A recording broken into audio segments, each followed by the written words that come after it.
जंगल के बीचों बीच एक छोटा सा सब्ज मेंढक फीजो दरिया के किनारे अचल रहा था।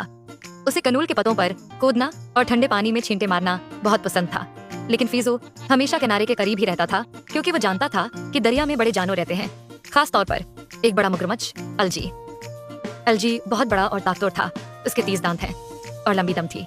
बाकी जानवर उससे डरते थे और उससे दूर रहते थे, मगर अलजी अपने दिल में अकेला महसूस करता था। एक दिन जब फीजो खेल रहा था, अचानक उसे पानी में एक जोरदार छपाक सुनाई दिया। जब उसने मड़कर देखा तो अलजी मुश्किल में था।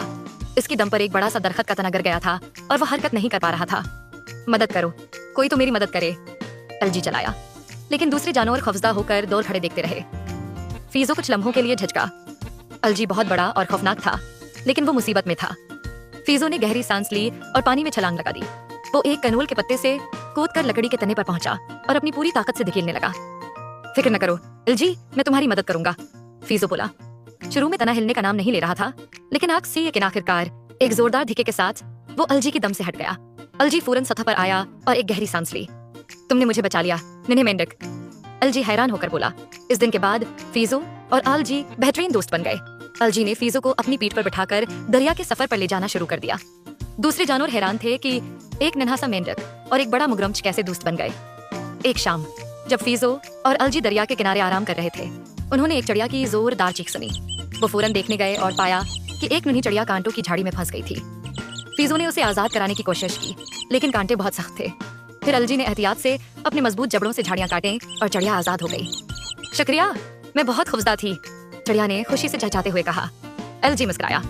मैं जानता हूँ कि फंस जाने का कितना बुरा एहसास होता है। एक सच्चा दोस्त हमेशा मुश्किल वक्त में मदद करता है। ये सुनकर जंगल के जानवर हैरान रह गए। वो अलजी से डरते थे, लेकिन अब उन्होंने देखा कि वो दिल का बुरा नहीं था। कुछ दिन बाद बंदरों का एक गिरवा एक तैरती हुई लकड़ी पर फंस गया और वो तेजी से आबशार की तरफ जा रहे थे। फीजो और अलजी को फौरन अंदाजा हो गया कि उन्हें कुछ करना होगा। फीजो, मेरी पीठ पर चढ़ो, मैं जितना तेज हो सके तैर कर जा रहा हूँ, अलजी ने कहा। वो दोनों तेजी से बहते हुए दरिया की तरफ बढ़े।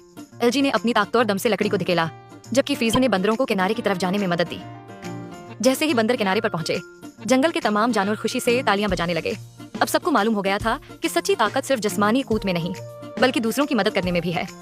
कहानी के असबाक, एक छोटा सा नेकी का काम बड़ी दोस्ती में बदल सकता है। Hey kids!